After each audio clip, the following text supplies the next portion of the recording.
make sure that you are never confused or deterred about who it is that your God is. You need to know the God of Abraham, Isaac, and Jacob, and Rebecca, and Sarah, and Esther, and them. You need to know that when the culture tries to present you with a new, modernized version of who Jesus is, that he's silent against injustice or that he's tolerant of unholiness, you need to be able to clearly say, that's not who my God is, because I know who he was. You need to get to know who your Father is. And can I just tell you, for those of you who may be in this room or on the other side of the screen, and maybe you literally just came to know Jesus Christ as Savior, you're just growing, you're just figuring out what it means to be planted in the church or to be discipled and grow and mature in your life so that you can leave a kingdom legacy in the sphere of influence that the Lord has entrusted to you. Can I just encourage you that you need to be steadfast in that goal, that it will not always be easy, it won't always be comfortable. We're living in a day and age, as Dad mentioned, where it will not even be tolerated in some circles. You will be ostracized, and you need to have some fortitude, some backbone, some boldness, some stability, some character that will keep you sustained. Those of you that are in this room and you're in your early 20s, you're maybe coming up out of your teenage years, as I look at our children here, and many of you have young people that you brought with you here today. Those of you young folk that are in the room, be steadfast. That in your social media influence, use your platform to be steadfast, to influence people for the glory of God. But don't skip this stage. Don't grow up too fast. Make sure you've taken time to lean against your Father and to get to know who he is, what the sound of his voice is, because there is a voice of a stranger. And he's trying to play us for the fool. And the enemy doesn't come to us in a red jumpsuit and a pitchfork and say, hey, it's me. No, 2 Corinthians 11:14 says that the enemy disguises himself like an angel of light.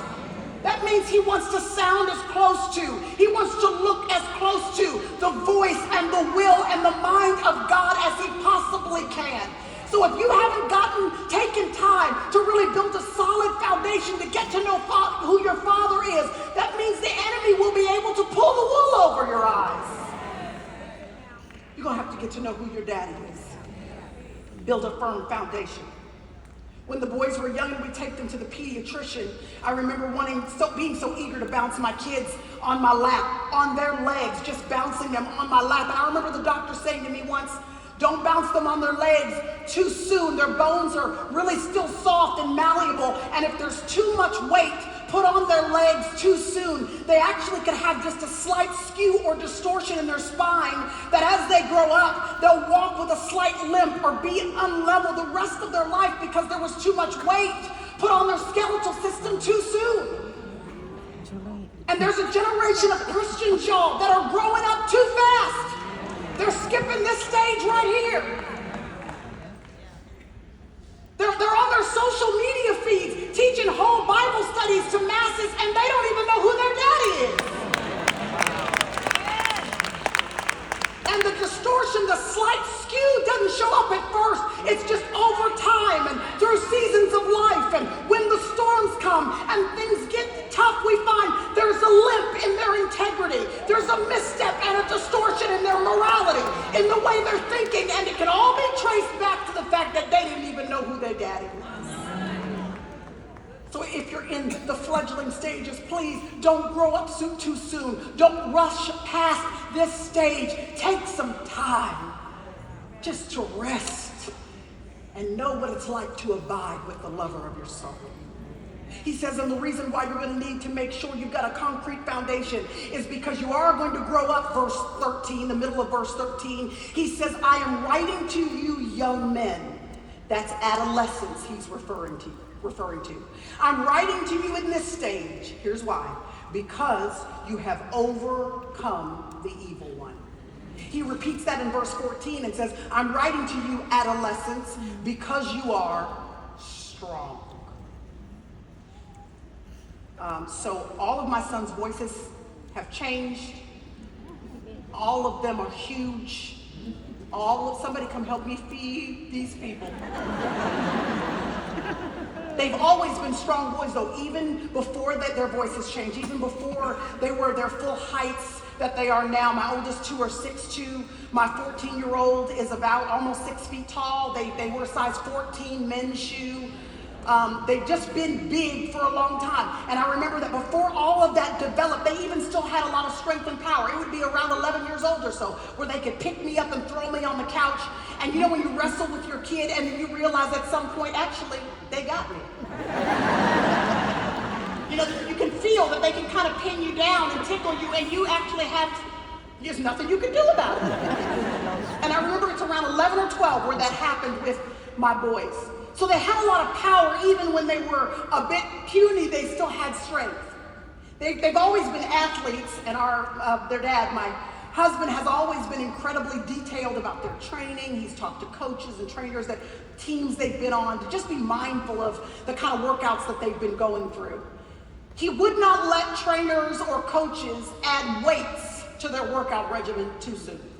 They can do push-ups and sit-ups and stuff, but don't add any weight on them. They're too young for that. But then in later stages of their teenage years, they begin to add resistance weights. And after those weights were added to their training, that's when I began to see all of this power that was in them, the strength that was in them. It began to take shape on the outside of them. They knew it too, because they were walking around the house with their shirts off. They thought they had swag. I was like, boy, put your shirt on, that's nasty. Just muscles everywhere. You know, their voices up, Mom, can you make me a sandwich? No, that's nasty. Muscle. Being able to see the strength that's in you begin to manifest on the outside. Where other people can look at you and say, oh, wait a minute, that's a peace that passes all understanding right there. Oh, wait a minute, there's joy in the midst of trial, that she can be sustained and steady, that he is able to keep on getting up out of bed every day and ministering to other people despite loss and difficulty and hardship. There's something I can see now that lets me know that what was in them was real. John says this is when you know you've reached the adolescent stage, when life adds a weight on you.